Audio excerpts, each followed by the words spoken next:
एकच स्टेट असा जी हांवें पळयल्या, इवन एम्स दिल्लीन पासून ही सोय ना.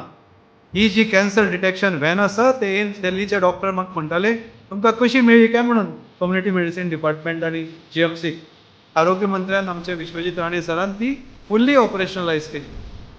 आनी जे AIIMS Delhi number 1 medical college in the country तातूंत ही व्हॅन ना, ती व्हॅन आयज तुमच्या शिवोलेच्या दारान आयली.